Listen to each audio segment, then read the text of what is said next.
Here with Shanna and Graeme from Formula Women. So welcome. Good morning from We England. are going to do a little interview question and just get to know Formula Women so that we can introduce you guys to our fan base and our audience. And we're so excited to have you on here. Pleased to be here, or there. Yes, and I know that it's early for you guys, so I really appreciate you taking the time to meet with us. We're on very different time zones at the moment.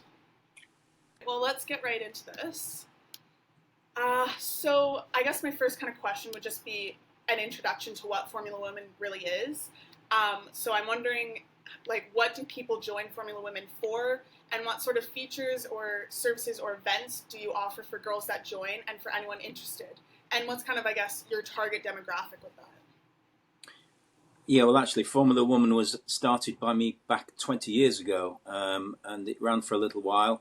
And I think we were probably 20 years too early then, and we didn't have social media then. So when we relaunched in 2019, we ended up with women from all over the world applying. We actually started with an expression of interest website just to test the market, and I was a little bit shocked to see these women from all over the world, including Shanna from Australia. And basically, I think what's happened now is obviously women in sport, women in motorsport as well, in particular, it's grown and grown and grown. It's massive. And I think Formula Woman was providing something for those that were not involved in motorsport at that point. So a lot of women thought, yeah, I'd like to be a racing driver. And some women, a lot of those women were thinking, I'd like to be part of this new community. And that's why I think probably 50% have been active, and the other 50% have just been kind of watching and being interested and sitting on the sidelines, really. In terms of what Formula Women provide, it's a way for people or women who have never had a chance to actually experience the racing side of motorsport to have a go, whether that be go-karting or actually getting on a track or sim racing. So Formula Women offers introductory ways to get into that, as well as training days once girls are more into it and have found their footing in amateur racing. So we have go-karting days, both with rental carts that you can go to at your local, but also professional go-karting that you see the juniors use when they're coming through the ranks, or that people would be amateur racing on the weekends. We also have sim racing, which we do at Silverstone for iZone, and that's with coaching, and that is on many different kinds of simulators, from GT racing sims that you'd see at maybe a racing driver's house if they're lucky enough, to the big single-seater ones with not the full motion but the screens that go all around. And then we do track days, and those are the ones where we get actual girls in a car. We have two options. There's hot laps, where it tends to do both, but they can sit in the passenger seat of someone who is a racing driver and get a taste of what it's like, and then they can get in the driver's seat themselves with a coach in the passenger seat. And we go to many tracks around the UK, as well as using different types of cars, from the BMW road cars to start off with, to we've used Ginetta race cars, our Project 8, a Jaguar, which is the Beast, and then recently Radicals as well, as we will mention probably a little bit later. We've got some events coming up with Radicals, and we've got girls testing those out too. And that's in terms of the racing side. Then this year we also are looking to be more of a community and get some girls involved in events and virtual events here and there, so that we can really forge a place for women in motorsport, but specifically women in motorsport who have an interest in the racing side too. Yeah, I think your initiative and everything is so great, and it's been amazing just kind of following along what you've been doing on your website and your social medias. And yeah, you're providing so many different opportunities for women that it's not always as obvious for girls in the motorsport world. Yeah, so it's been great. Definitely. That kind of leads me into my next question, honestly, which is, what are some future goals that you have for Formula Women, and are there any big events for this year? Yeah, the big event is the Nations Cup in December in the Middle East. We've been working on that project for over a year now, and that's mainly for the women that have already been through our process and that have proved that they really do want to be racing drivers. So we've got 50 women entered from 26 different countries. And Wow. the whole thing will be televised globally. And in actual fact, I'm heading off on Friday to California to meet the guy who's going to run the TV side of things. So yeah, it's all starting to take shape. There's a lot of things happening in the Middle East. We've got two agencies out there, a sponsorship agency and an event agency, who are putting the whole program together.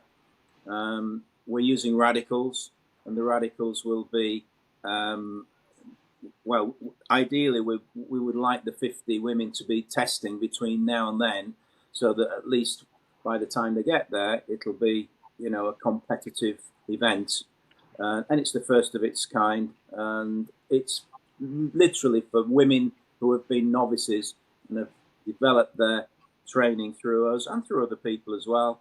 We're bringing them together, and hopefully we will have a Nations Cup winner on December the 17th. December 17th. All right, that's a date that everyone should be looking out for. Yeah. That's amazing. Have you ever done any sort of event like this in the past? Back in 2006, we ran a Nations Cup in Caterhams, and we had not so many women entered. Probably, I think there was about 15. So we had ladies from South Africa, USA, Australia. In fact, the Australian girl, I think she walked away with all the trophies. I like the sound of that. And yeah, and we had it was a one-off event. It was at a track called Rockingham, which doesn't exist anymore in the UK. But yeah, so that was again a long time ago, 16, 17 years ago. In terms of events, we also have the Formula Women competition coming back this year, and that will be in April, and that is what Formula Women the second time round has really been known for, I guess, and it's a chance for women around the world, specifically, especially in the UK, who have not had a chance and don't have that much experience in motorsport, to compete in the Formula Women competition and try and get the prize, which I think we've announced is joining the Formula Women team and a radical drive, I believe. Yeah. The radical. It's a mini series, so there's 5 events, and the winner will get the prize is a drive testing and racing a radical, and it's a championship. So it's getting some lucky person who performs well in the competition into motorsport in the UK. Yeah, and this is off the back of 2020. Was it 2022 was the first one that came back, the first competition back, or 2021? It was it ran from 21 to 22, the first one. So that was the first one back, and we got 4/5 winners out of that one who ended up racing in the GT Cup, the British GT Cup, and the McLarens. And then next we had 2020. There was Alana Carter and Eliza Seville who won the next round, and they've done some racing here and there. We had Alana who did the GT Cup again with Lotus, and then this will be the next installment in that. This is the third time the competition is going to run once Formula Women's back, and with a different prize again. Wow. That's We amazing. also ran a race. We also ran a race at Silverstone in the Jaguars, which was it's called the Burkitt 6-hour relay race, and we had 5 Formula Women driving in that in 2 Jaguars, and yeah, that was a success as well. So we're constantly looking at opportunities to get the ladies out on track, not just out on track to be coached, but to actually race. And I think this year there'll be some opportunities for them to actually race radicals, maybe just one-off races just to get the feel of things. In fact, most of the 3 out of the 5 girls at Silverstone, it was their very first race. So it was thrown in at the deep end because they were competing against 70 cars. Wow. Yeah. On the Silverstone Grand Prix. Yeah. And just to finish what are the goals? So in terms of motorsport, the racing side, obviously we want to keep growing that and bringing more people, more women into that, giving them the chance, and growing the women we already have and seeing them step up and do more racing and do different categories. But on the community side, we really want to engage the Formula Women community and grow a space, except for women to engage with each other, speak to each other around the world, and not just about motorsport, because we feel there are a lot of avenues for women to talk to each other about motorsport as fans, but also as a place for women to talk to each other about racing, sharing the knowledge that they have, or asking questions to people who may already be racing here and there. But we really want to hone in on the community aspect of Formula Women this year. I love that. That's great. And Shanna, you kind of covered this, but this definitely leads me into my next question, which is just along the lines of how does your community come together and where will Fanamp fit in with it? And I know that earlier when we had talked, you also mentioned wanting a private channel just for the competitors. So that's definitely in the works with the app right now, hopefully within the next month or so. How would that kind of, I guess, benefit and help grow your community, and what are you hoping to get out of it with Fanamp? Okay, amazing. Because I was actually talking to Mara, who works for us, about getting a closed channel for the competitors, which is great. But yeah, so Formula Women is so widespread. It's not just national; it's international, and we have lots of members around the world. But specifically, we don't have a great way of being able to join those members to others around the world, but also to the ones that might be in their same country. For example, we'd love for our Australian members to be able to speak to each other, meet up with each other, and do that around the world. But we don't really have an avenue for that right now, and that's where we really want Fanam to join in and be the glue. Basically, our goal is to make Fanamp our one-stop for all of our engagement, because we have our socials that bring people in, that give people information, but we want Fanamp to be the place where they then go to discuss whatever might be announced that week, whatever they want to, anything to do with the racing, the motorsport, whatever it is that they want to talk to about other women in the motorsport space. We want them to do that on Fanamp.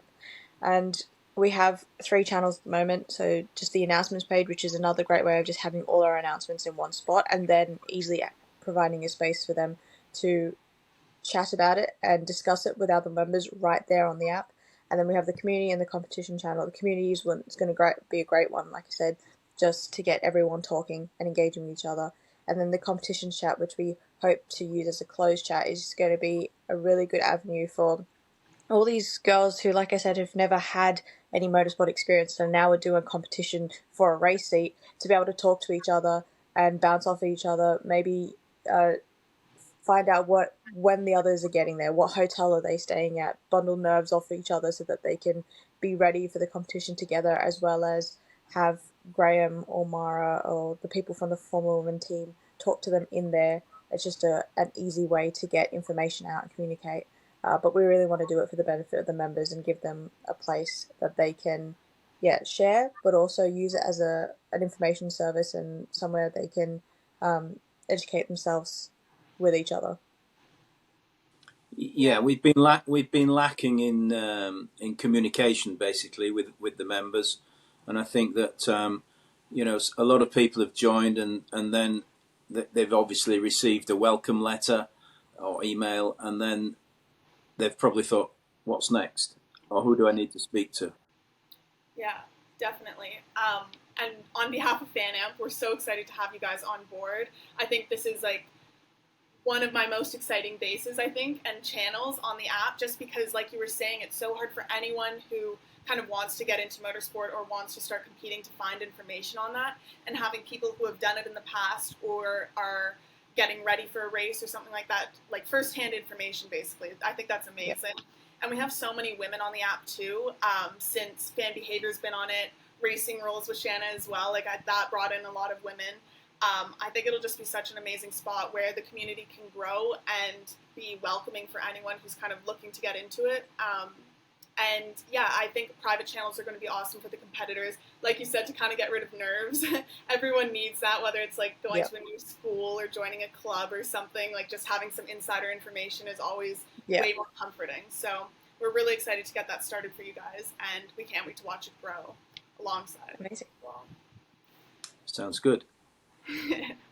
All right, let's see what else we have. Oh, I'm excited for this question. I love hearing these answers. What has been the most exciting experience you've had while working with Formula Woman? Well, for me, I would say to see the first four ladies competing in the trade centre McLarens was when they went out on track for the very first time. That was the most exciting. Well, the first race was the most exciting because I suddenly realised that the girls were quite competitive against their male counterparts. And also, I found it very exciting when Lotus loaned us a car to race in GT Cup as well with Alana and Sarah from Jamaica. Alana from Canada, Sarah from Jamaica. Again, they got faster and faster and faster, and eventually they beat some of the guys, which is, again, that's what it's all about, I think. I think so. I like that. I guess kind of building off of that question too is what is the success story of someone who joined Formula Women and went on to race in a different series? I know that you guys have mentioned Alana Carter before, the Canadian, right? Which I love to hear because I'm Canadian. Yeah, so I would say that without a doubt, Alana Carter has proved to be the most successful. And I'll be very, very honest. The reason that she's been so successful, okay, she won the competition on her own merit, but she also managed to introduce her own sponsors. And so did Sarah from Jamaica. And it's very, very difficult. We can get people to a certain level, but we can't find the sponsorship for everybody. And that's the hardest part in this very tough, economically demanding world, is finding sponsors. And we're trying to give all the women the guidance on finding sponsors, and things are changing. They're not like they used to be 5 years ago. Some of them have gone on, quite a few of them have gone on to do things on their own. And we encourage that. We encourage the girls that after they've trained with us, we'll point them in the right direction. For example, one young lady went off to Sweden and drove electric minis in a championship. One young lady went off to drive Mazda in the MX-5 championship, which is a very low cost effective way of going racing. But it's tough. And I can't emphasize enough how tough it is to get the money together. Yeah. I'm going to kind of go more into the other side that Graeme was talking about at the end. So obviously we've had the winners who have gone on to do some great stuff from the first year. We've had some of them join Motorsport UK academies. We've had them go off and do other racing, testing with teams. So Alana's gone off. She does racing in Canada with the an electric team, and she's looking at doing some more racing as well with us. But then on the flip side, we have girls who have come to Formula One who have never done any racing before, and they either just joined the competition or just did a track day, and they've gone off and done racing. A big example, I think, Graeme will know is Hannah Kelsey. I don't know if we're going to include names or not, but she's a big part of Formula One, and I met her at a boot tour, and it was the first time. She's never done any racing before that, but she's always been interested.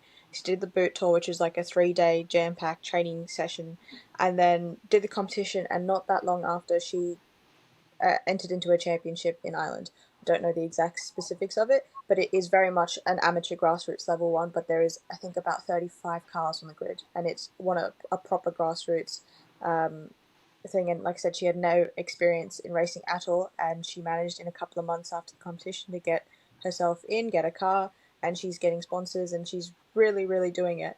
And then on the other side, we have the Jaguar Project 8. That's the program within Formula One where we had a lot of girls take part in sprint races. And I believe there was 4 girls, and they all came from, again, the Formula Woman ladder as such. They went through the training days, they did the competition, but had never done any racing before that.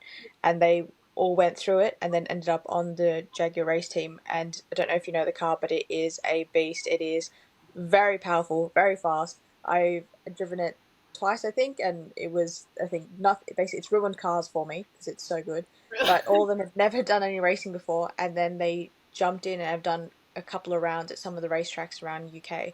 I think Graeme can give you more details about that just because I haven't been to any of the rounds. Right. But yeah, then those are girls who genuinely saw our post on social media, decided to join up, did some training days, did some track days, and then we're racing. in the span of about a year, which is great to see. And that's kind of what Formula Woman is. Yes, we'd love to get some into professional categories too and high categories, but it's also a lot of people do motorsport for fun. We have a lot of men, especially, that do it on the weekend. It's their hobby. It's an expensive hobby, but it's a hobby. But you don't see a lot of women doing that. And our aim is to grow it on both sides. We want to get some girls racing and getting up there, getting their name out there. But also, if a girl wants to do it for fun, then they can. It's now an avenue as well. So that's the goal. And I'm very honest with everybody that comes into the Formula Woman camp. Basically, I tell them that they've picked the most expensive sport in the world. I tell them that they've picked the most addictive sport in the world, and I also tell them that there's about 98% disappointment on the way to the top. You know, it's like any sport. You know, there's only one winner, but I think we have to be realistic, because we have to be honest and realistic, because some girls come into this sport thinking, oh, okay, I can drive, so I'm going to make it to the top. But there's a few ingredients like health and fitness, like the money side, like a mental approach as well is very important. Reactions, peripheral vision. You know, there's a whole list of things that we will concentrate. But I know Shanna gets annoyed with me because I'm always saying that it's expensive and, you know, it's costly and it's all about the money. It is all about the money, I'm afraid. Yeah, it is, and you hear about it more and more every day with new sponsors coming in for F1 and all of that. But I think the base that you guys set up for women to just even come and try their hand at it is amazing, because I'm definitely one of those girls that's like, oh, put me in the car and I'll win. No, I don't think I would, but I would love to try. And there's so many other girls that would love to try, and you guys give them that opportunity. And many find out they're not cut out for it, and many have the opportunity and then the gumption after to go and try new things. So that's amazing. And one of these days there will be a female Formula One driver, and maybe she'll have started with Formula Woman. You never know. So that's maybe great. it's coming. It's coming. Yes, it's coming. Exactly. Yeah, I love hearing those There stories. There's a burning question, and that is that should women compete against men, or should they compete against each other, or should they do both? I vote both.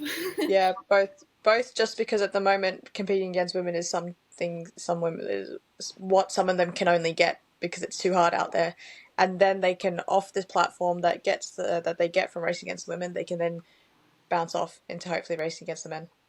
Yes, I agree. I agree with Shanna. I think both for sure.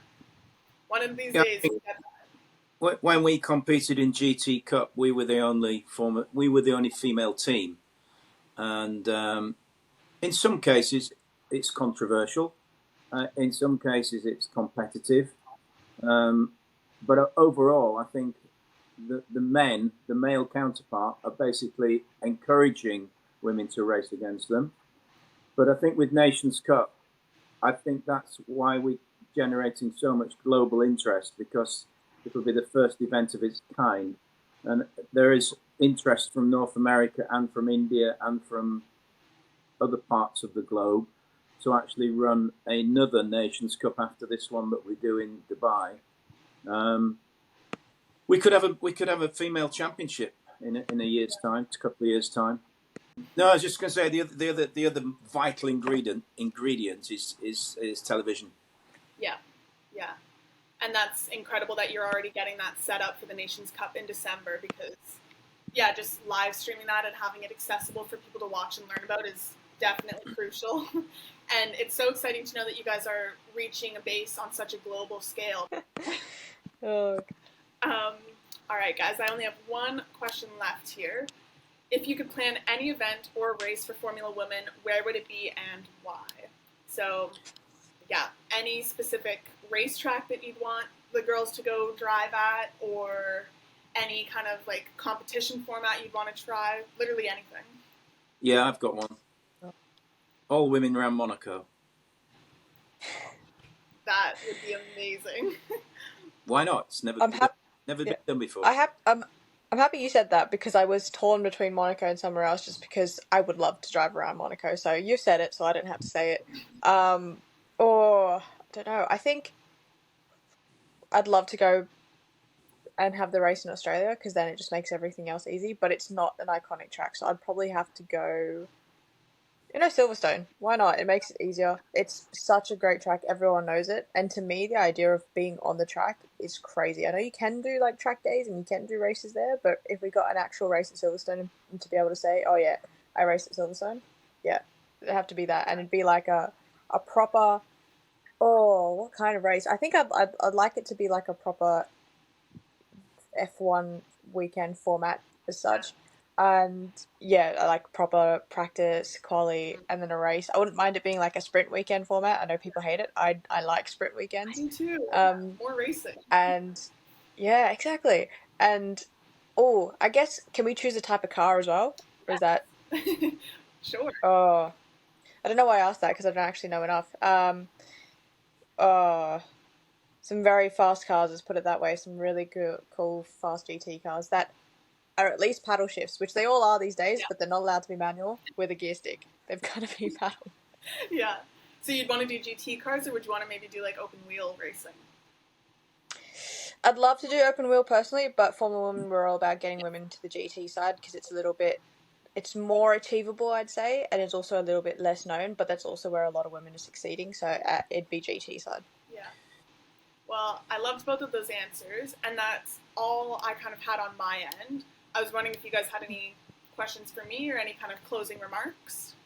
I think just the last things I'd say, just to add, would be obviously Formula Women now, it's free membership to join Formula Women, become a member, and to access all the resources we have, to join us on Fanamp, to join up to our newsletter and find out about our events. And this year we're planning on being bigger than ever in terms of holding more events and being more accessible to people, and holding not just racing and track day events, but also getting some pro kart days in there, and also a lot of community events, whether they be virtual race watch-alongs or in-person meetups. Formula Women this year is going to be community-driven, and we look forward to hopefully getting as many new people as possible all around the world as well. This is not just, we're hoping to get this international and make it worthwhile for everyone who signs up. So I think if you want a taste of motorsport or racing, or you just want to share it with some other like-minded women, it's the best time to sign up now. That's great. I'm sold. And community-driven, that's music to our ears at Fanamp. That's exactly what we're hoping to provide for you guys. And like I was just saying earlier, we can't wait to get the base and the channels kind of sorted and set so that, we can help you in achieving that goal of just making sure it's a safe space for women to kind of share their passion for motorsport. It's very exciting. Yeah, thank you for your support. It's very much appreciated. We're just happy to have you guys on board. It's awesome. Onwards and upwards. Sky's the limit. Yes, exactly. Well, thank you guys so much for your time. I will stop the recording now.